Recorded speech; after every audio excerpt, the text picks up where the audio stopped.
Halo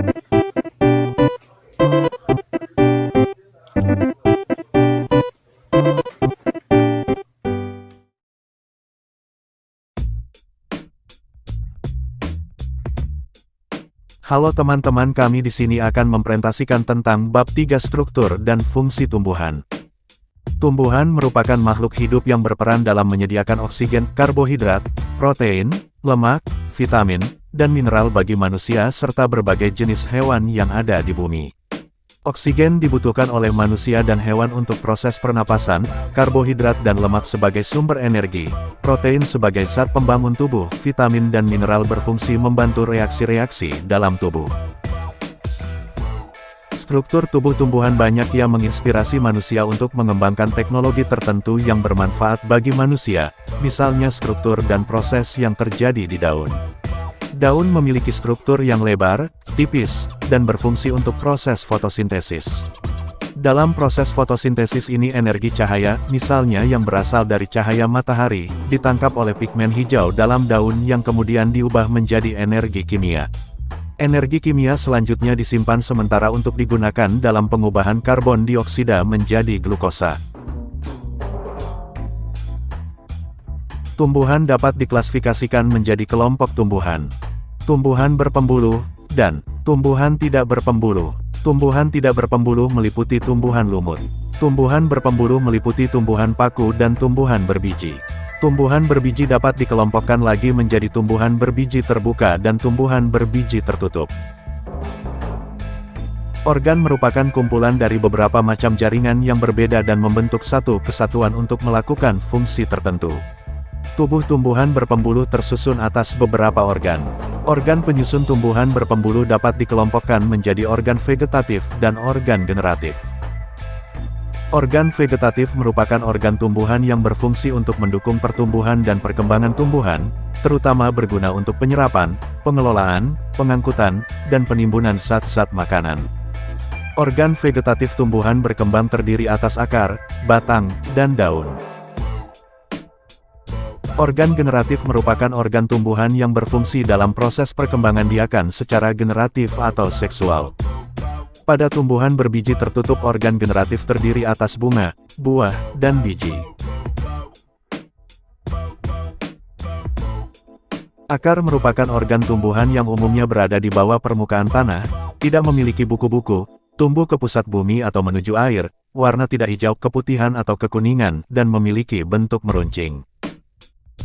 Terdapat dua jenis sistem peralatan pada tumbuhan, yaitu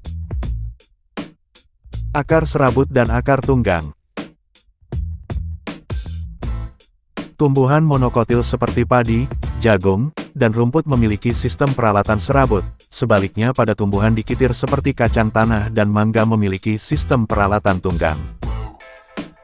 Akar memiliki fungsi untuk menambatkan tubuh tumbuhan pada tanah atau medium tumbuhnya, menyerap air dan mineral dalam tanah atau pada medium tumbuhnya. Pada beberapa tumbuhan, akar mengalami modifikasi, sehingga dapat memiliki fungsi untuk menyimpan cadangan makanan, misalnya pada singkong dan bengkuang, serta berfungsi juga untuk menyerap oksigen atau untuk bernafas pada tumbuhan bakau. Pada wortel dan lobak, akar tunggang berfungsi menyimpan cadangan makanan yang akan digunakan tumbuhan selama pembungaan dan pembentukan buah. Batang umumnya berbentuk panjang bulat seperti silinder, memiliki ruas-ruas yang masing-masing dibatasi oleh buku-buku.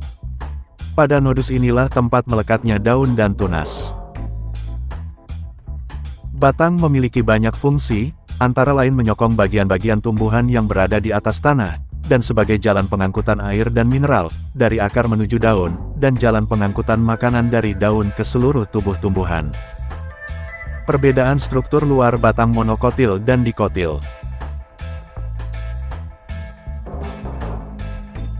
Batang monokotil memiliki ruas-ruas batang terlihat jelas, sedangkan batang tumbuhan dikotil memiliki ruas-ruas batang tidak terlihat jelas.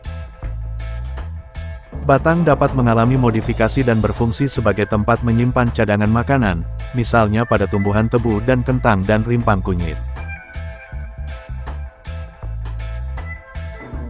Daun merupakan organ tumbuhan yang menempel pada batang, biasanya berbentuk tipis lebar dan banyak mengandung zat warna hijau yang dinamakan klorofil. Daun memiliki beberapa fungsi, antara lain sebagai alat untuk mengambil gas karbon dioksida yang digunakan sebagai sumber dalam fotosintesis, mengatur penguapan air, dan pernapasan tumbuhan. Peruratan daun merupakan ciri untuk mengetahui suatu tumbuhan termasuk monokotil maupun dikotil. Daun monokotil memiliki peruratan daun yang sejajar, sedangkan tumbuhan dikotil memiliki peruratan daun menjala. Perbedaan struktur luar daun monokotil dan dikotil.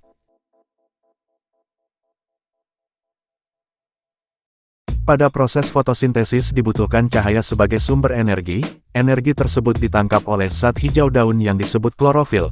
Gas karbon dioksida dan air digunakan sebagai bahan baku untuk menghasilkan glukosa dan oksigen. Glukosa selanjutnya akan disusun menjadi zat pati atau amilum melalui reaksi polimerisasi. Amilum tersebut kemudian disimpan dalam akar, misalnya pada singkong, batang, misalnya pada sagu, dan buah, misalnya pada padi. Bunga merupakan alat reproduksi generatif pada tumbuhan. Bunga biasanya memiliki warna yang menarik dan berfungsi untuk menarik serangga atau hewan lain yang dapat membantu proses penyerbukan.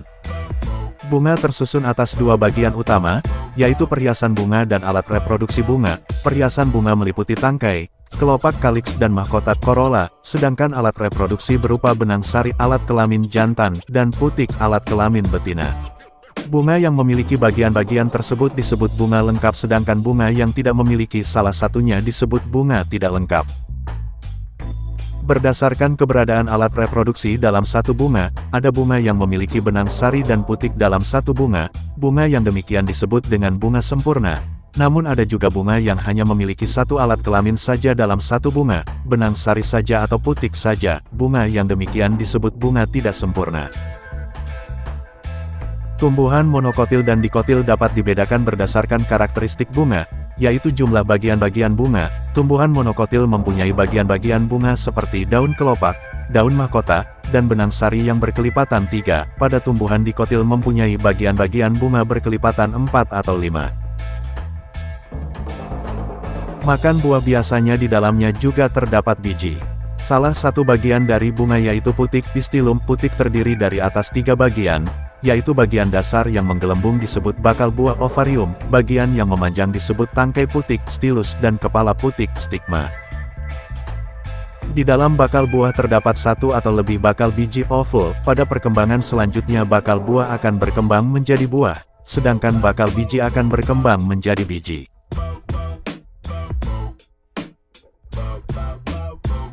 Dan, itu saja presentasi kami.